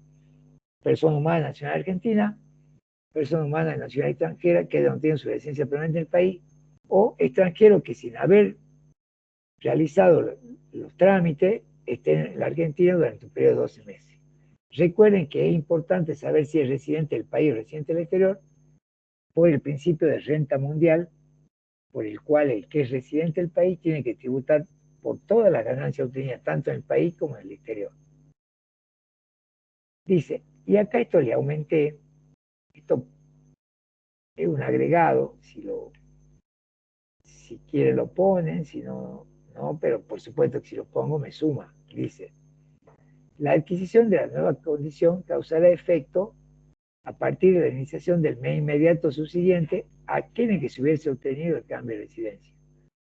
Por ejemplo, se pierde la residencia en octubre, comienza a regir la nueva residencia a partir de noviembre. Eso quiere decir que al mes siguiente, por ejemplo acá, el residente del exterior cumplió 12 meses ahora en junio, comienza a ser residente del país a partir de julio. Entonces, ¿quiénes pueden ser residentes? La persona humana nacional argentina, lo que está con negrita sería lo más importante. La persona humana nacional extranjera que no tiene su residencia permanente en el país. Las sucesiones indivisas, en las que el causante a la fecha de fallecimiento revistiera la condición de residente del país. Recuerden que las sucesiones indivisas son los herederos del contribuyente que murió. Cuando un contribuyente le impuesta a la ganancia muere, se llama causante. Entonces también va a ser residente del país si es que el que murió era residente del país cuando se produjo su fallecimiento. Y después otros contribuyentes incluidos por la normativa. ¿Quiénes son ahí? La sociedad de capital, la SA, la SRL, fundaciones unipersonales, asociaciones y fundaciones. Y acá le aumenté este establecimiento estable, se lo marqué con negrita, para que se recuerden, habíamos visto eso, lo repito, que son las sucursales del exterior, de residentes del exterior que ya están establecidas en Argentina. Por ejemplo, el Banco Francés es de capitales extranjeros, pero ya tiene la sucursal establecida en Argentina hace más de 12 meses.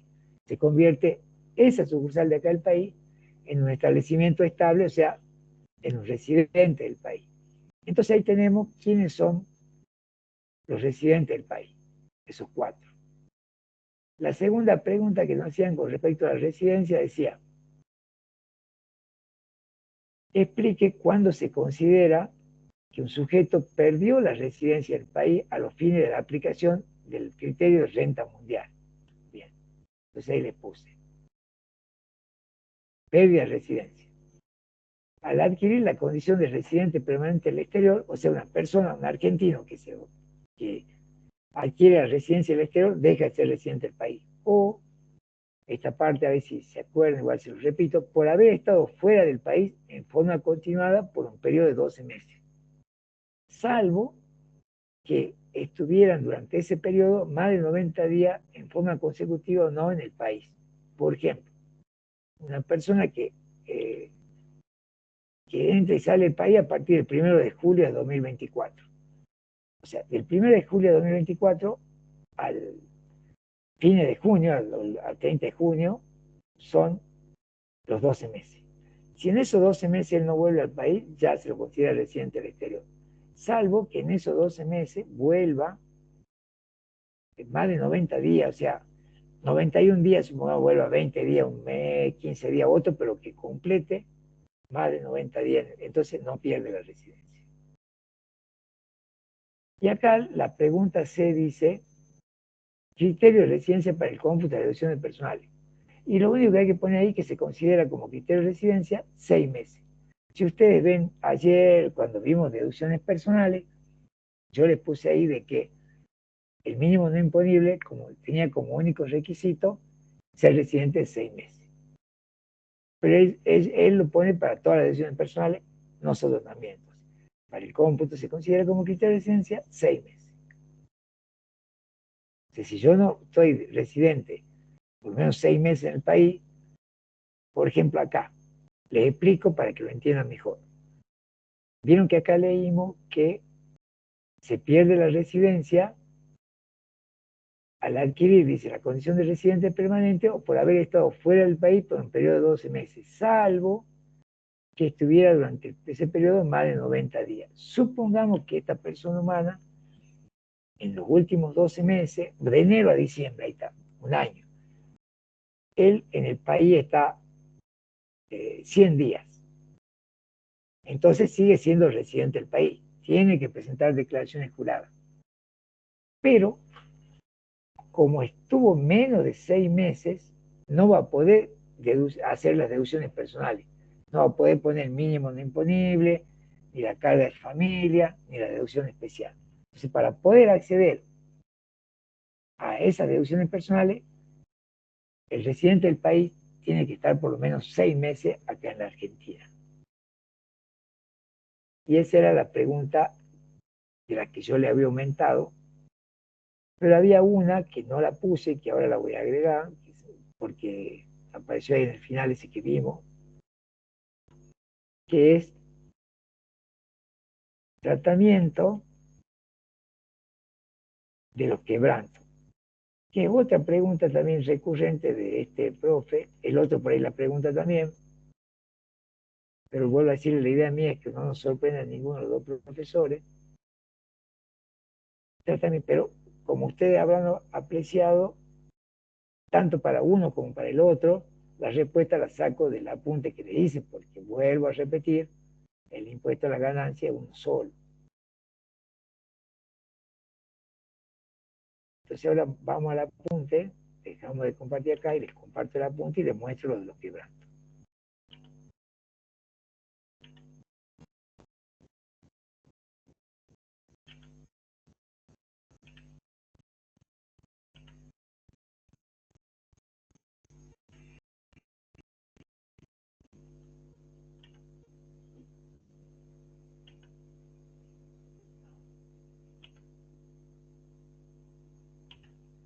Van a ver, el tema de los quebrantos es interesante porque hay dos tipos de quebrantos, ya les muestro, que tampoco se lo ve en la práctica porque no lo toman, ¿sí?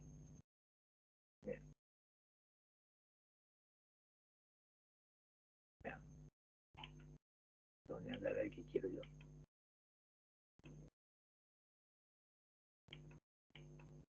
Ahí está, acá está. Bien. Vamos a leer acá de quebranto. Esperen que saque esto para que ocupe bien. Ahí está, bien.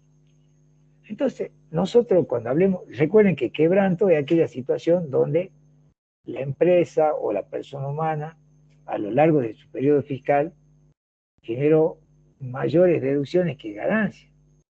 Entonces, le fue mal. Y la ley identifica dos tipos de quebranto. Miren. Habla de un quebranto general y habla de un quebranto específico. Dice, puedo deducir el quebranto, y la ley le va a decir, bueno, pero analicemos qué tipo de quebranto tenés, si tu quebranto es general o si tu quebranto es específico, porque el tratamiento es diferente. Entonces, comenzamos acá. Fíjense en lo que dice. El quebranto es el resultado negativo registrado en el giro económico al cierre de un ejercicio. Bien.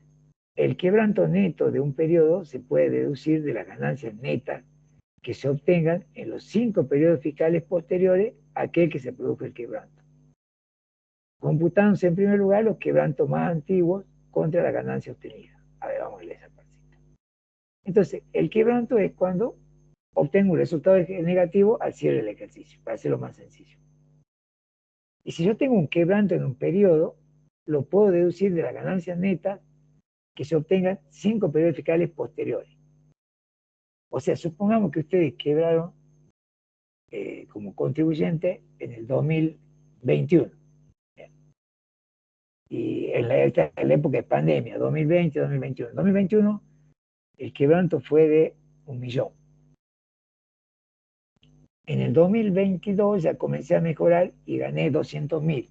Entonces ahí voy a poder, a esa ganancia de 200.000 le voy a restar el quebranto, 200 nada más y no voy a pagar nada de impuestos.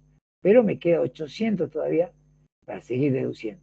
Y así voy deduciendo los periodos. Pero si yo, llegados 5 periodos, no he logrado recuperar ese quebranto a través de la ganancia que genere, ya lo pierdo a lo que me quedó. Por eso dice acá, transcurrido los 5 años después de aquel que se produjo la pérdida, no puede hacerse deducción alguna del quebranto que aún reste en ejercicio sucesivo. Es el quebranto general. El que se llama quebranto general, aquel que se produce porque el contribuyente,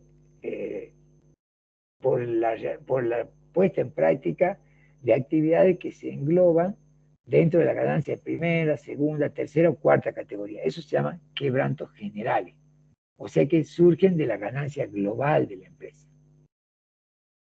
Después hay un principio en la ley que no se utiliza en la práctica cuando uno rinde los parciales, ¿no? Pero en los finales sí hay que saberlo, que dice cómo se compensan los quebrantos. Está bien, vos me has dicho que los quebrantos se compensan en los 5 años posteriores a aquel que se produjo, el quebranto general. Recuerden, tiene que ver con las ganancias de las 4 categorías de la persona humana o con la tercera categoría si es persona jurídica. Bien. Ahora, si soy persona humana, ¿cómo compenso esos quebrantos? O sea, y acá está, miren, y les vuelvo a decir, esto es muy de la teoría. Dice, en primer lugar, cuando se trata de una persona humana, las compensaciones deben realizarse dentro de cada categoría y luego entre las distintas categorías. El orden para compensar quebrantos del primer ejercicio es segunda, primera, tercera y cuarta. Ya expliquemos esa partecita. O sea, si yo tuve quebranto de primera categoría, yo primero voy a poder buscar deducirla con la ganancia de primera categoría. No sé, por ejemplo, alquilo 3 inmuebles y en mi inmueble no me pagaron nunca, me quedaron debiendo, se fueron, perdí. Entonces yo voy a tratar de compensar con la ganancia de los otros 2 inmuebles ese quebranto del inmueble que perdí. Pero si no me alcanza, ¿cómo tengo que compensar? ¿En qué orden? Entonces dice que si yo tengo quebranto de una categoría y no me alcanzó dentro de esa categoría para cubrir, el orden dice que es, para compensar quebrantos son segundo, o sea, primero voy a tratar de cubrir con la ganancia de segunda. Bueno, si era ganancia de la primera, después voy a ir con la de tercera y la de cuarta. O sea, el orden que yo puedo compensar mi quebranto es primero con la ganancia de segunda, después con la ganancia de primera, con la de tercera y de cuarta. Cuando uno hace la práctica, no. Cuando uno hace la práctica, ya les muestro, acá nomás. No es que vamos a hacer práctica, pero les voy a mostrar el cuadrito ese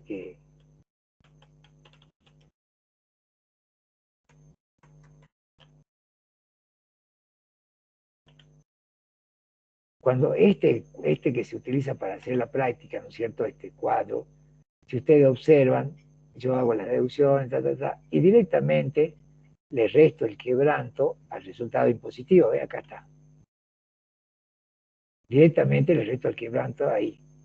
En cambio, la ley dice que si yo tengo un quebranto, primero tendría que compensarlo con ganancias de segunda categoría, esta primero, después la de primera, la de tercera y la de cuarta.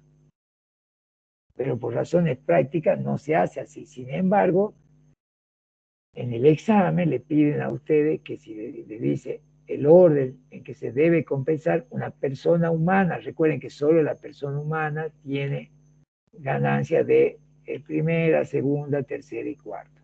Bien, eso que acabamos de ver es lo único que yo tengo que saber de quebranto general.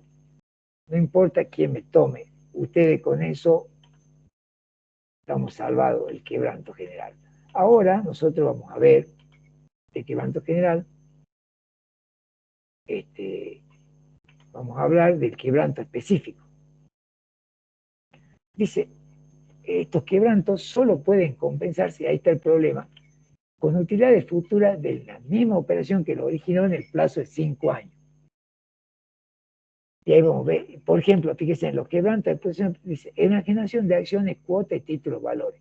O sea, si yo compré acciones y después vendí esas acciones, pero perdí, entonces voy a poder compensar ese quebranto con una posterior venta de acciones.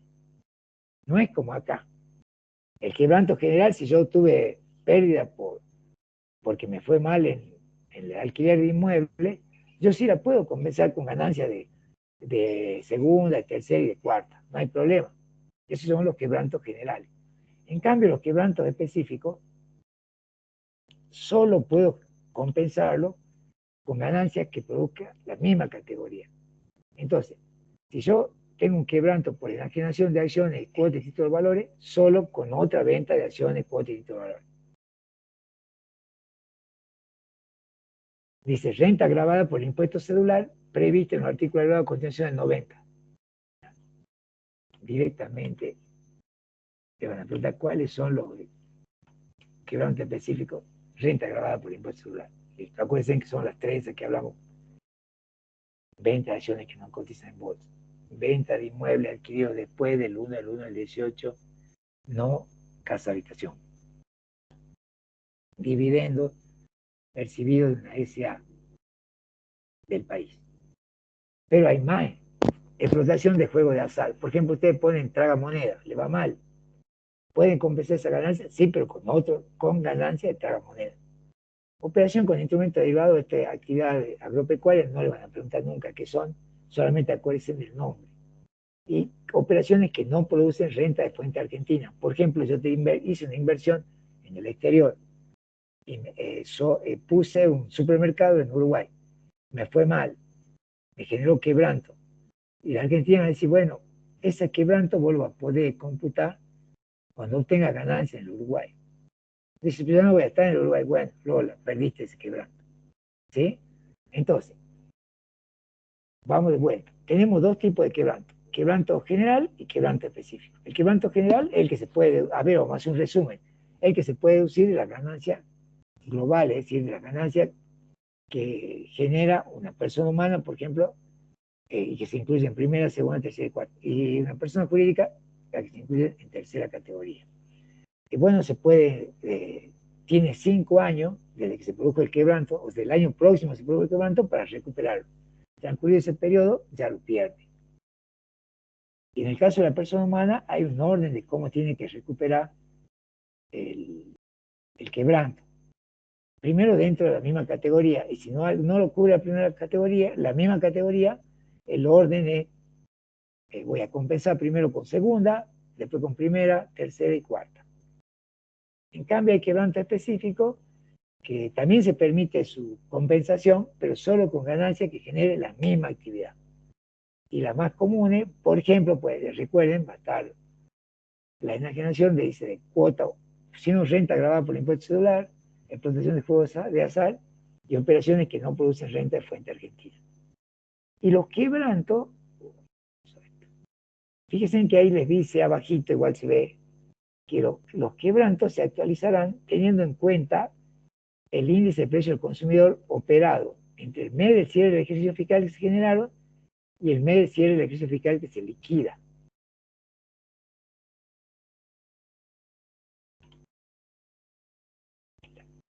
Entonces ahí pueden ver ustedes que el quebranto también se puede actualizar. ¿Sí? Teniendo en cuenta la variación del IPC, siempre teniendo en cuenta la variación del IPC. Y que sean quebranto, claro, ahora, ya estamos en el 2024, el quebranto más viejo que se puede considerar sería el del 2018, 2019, 20, 21, y ya prácticamente cuando termine el 2024 va a ser el 2019. Por lo tanto, todos los quebrantos se actualizan. En cambio, si antes teníamos que ver si el quebranto se ha producido en ejercicios anteriores al 1 de 1 de 2018 o después. Ahora ya no, porque son 5 años. Ya el 2018 para acá, ya están los 5 años. Bueno, el coeficiente de actualización, siempre el índice de precio consumidor, sobre, siempre el cierre del ejercicio. Acá lo vamos a poner mejor, para que no tenga, al cierre del ejercicio.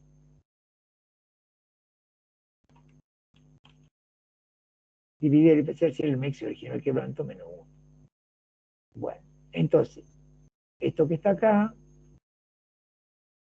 sería lo que responde a la pregunta de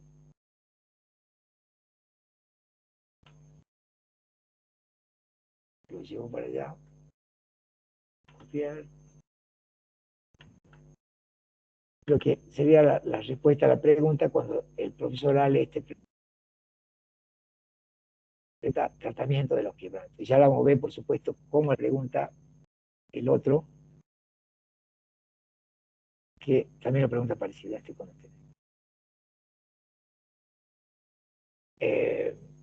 Bueno, entonces ahí nosotros tendríamos contestadas varias de las preguntas. Yo igual voy a buscar, por supuesto, si hay alguna más que la que se repite, pero mañana a mí me gustaría que tenerle listos los dos finales que tomaron último, para que vean que se sigue aplicando lo mismo, que es exactamente igual, solo que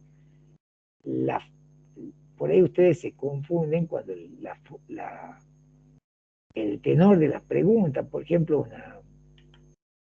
una chica que se preparó conmigo me dijo que habían cambiado las preguntas, y yo le hice ver que las preguntas eran las mismas, solo que por ahí, vuelvo a repetir, no tengo nada contra, porque ustedes, yo sé que varios de ustedes también están ahí,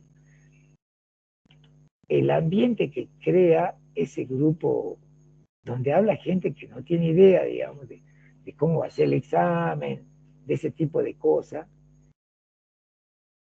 y eso los afecta porque ya se predisponen mal, que sí, que va a ser oral, que no, que esto, que va a tomar acá, que va a ser así, que hay que el cuestionario, y era lo mismo que siempre, solo que cambiaba el formato, y yo lo había explicado ayer.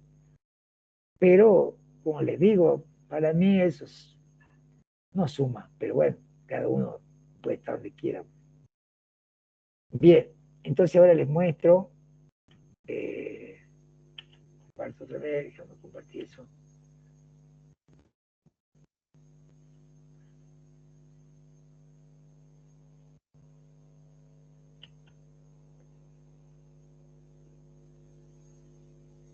Ya estoy.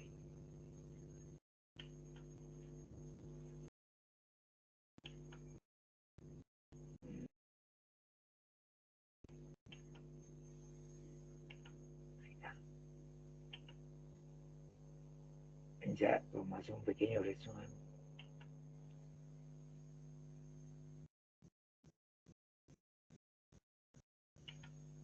Bien, acá dice, bueno, entonces, nosotros acá en este complemento de pregunta real hicimos el impuesto, le puse ahí lo de devengado, el devengado exigible, después de la ganancia grabada, las teorías, después pusimos la decisión de la teoría, la venta de la cuota del SRL y el tema de la ¿Profe residencia. está compartiendo? Uy, no se ve. No. Tiene que salir yo entonces. Siempre cuando está terminando la clase me pasa eso. Entonces, salgo un ratito y ahí vuelvo. Contar yo no grabo, por eso salgo y vuelvo. Otra vez volvemos. Ay, ya voy a hablar.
Puedo hablar. No me dejaba hablar. Bien, ahí volví, ya terminamos. Yo lo que veo que otra vez somos 58. Yo necesito que entren con el nombre de ustedes, recuerden. Si no, vamos a tener que empezar a hacer un lío porque sigue habiendo para mí gente que ve sin, no ustedes, pero alguien ve sin, porque tienen No sé, pero somos 13 los que estamos. por eso, pero Es acá 13 de 58, no sé por qué se pone ese número. Hoy decía 42, ahora fue aumentando. sí, no entiendo. Bueno, ya vamos a ver qué pasa. Pero hay que, sí, somos 13, ¿verdad? Bueno, ahí les comparto. Hay que hacer ajuste por inflación. Sí, debe ser el ajuste. Pero dice que la inflación es cero, dice Milei, así que no tendríamos que tener ese problema. Bueno, miren, acá tenemos el le decía yo lo que hicimos hoy, terminar esto de Ale, y para mañana le voy a tener listo los dos finales de los dos finales que tomaron ahora. Entonces yo ahora le voy a pasar este apunte que hicimos el complemento de la pregunta de Ale. Recuerden que esto está relacionado con lo que toma un profesor. No quiere decir, por supuesto, que el otro como otra cosa, son todas exactamente lo mismo, pero la forma de preguntar es distinta y me preocupa, honestamente me preocupa porque el examen que tomó ayer, me parece, hoy digo, me parece excesivamente largo como para poder hacerlo. Entonces, ustedes tienen que armar, voy a buscar la forma de contestarlo un poco más corto, capaz, pero, y si no, tienen que hacerme caso y especular. Supongamos, si yo tengo 10 preguntas de impuestos y tengo 3 preguntas de bienes personales, ¿qué contesto? Contesto 6, que sepa 6 de bienes de ganancia. Y ahí nomás paso a bienes personales y trato de contestar 2. Y de ahí vuelvo con el tiempito que me queda. Pero no cometan el error de quedarse tratando de contestar las 10 de bienes personales, porque se les va a terminar el tiempo y por ahí no van a poder completar lo que sería bienes personales. Y de bienes personales algo hay que escribir. Por lo menos una, dos, tienen que escribir. O si no al revés, contestan bienes personales, la dejan lista, la 1, la 2, y después van con los otros. Pero la verdad que me pareció exageradamente largo el examen de hoy. Así que bueno, yo para mañana se lo voy a tener listo a los dos, al del primer turno y al del segundo turno, para que estemos al día con lo que están tomando, digamos. Y de ahí volvemos ya a lo nuestro, como venimos haciendo. Pero necesito que vayan leyendo porque siempre se presentan muy pocos, el 20%. Las estadísticas dicen que se presenta el 20%. Pues yo trato siempre de vencer a la estadística esa, que se presente más gente. Bueno, son justo las 10 y no tiene que haber el partido porque ya va a comenzar. Así que, Profe, sí, profe, le te hago una escucho. consulta. Sí, Puede sí, ser, dicen, no sé si es así, que como hoy tomó Falco, que puede ser que se turnen y que el próximo turno Julio lo tome Ale? dicen ¿dónde dicen ver en los apuntes, en esos grupos grandes? Sí, sí, No, porque el primer turno como lo que se tomó, turnan. sí, normalmente se turnan, pero el primer turno lo tomó Falco y el segundo turno también lo tomó Falco. O sea que ahí se Bueno, nos acabó la... está bien. No saben, por eso le La onda. enseño de los dos lados, porque yo no sé quién te puede tomar. Pero fíjate que me llamó la atención, teóricamente, hoy tendría que haber tomado Ale y tomó Falco. Así que ahí se cayó esa... Claro. eh, ¿Me entendés? Ahora yo lo que quisiera saber es si Impuestos 2 se rindió oral. No sé nada de Impuestos 2, no, Dice Sí, que prácticamente. profe, sí, que se fue oral y rindió se oral. presentaron 4. Ah, ¿y quién tomó Falco también? Falco las 2 pusieron, así que entiendo que tomó Falco también. Ah, bueno, entonces puede ser que el otro turno tome Ale, pero no sé, pero me alteró porque venían uno y uno, venían y hoy tomó todo Falco, es raro. Antes tomaba el 1-1 y el 2 el otro. Así que capaz que Falco volvió a distancia para él solo y Ale con su presencial. Por eso le digo, yo no le puedo afirmar qué va a pasar porque estamos en duda ahí. Porque es raro, parece que están haciendo como en el 2023 o 2022, mejor, mediados de 2022, que todo lo que es distancia tomaba Falco y Módica y Ale estaba con los de él nomás. Capaz que han vuelto a eso. Perdón, profe, no, ahí me confirman, no, fue Ale el que tomó oral. Falco tomó el otro.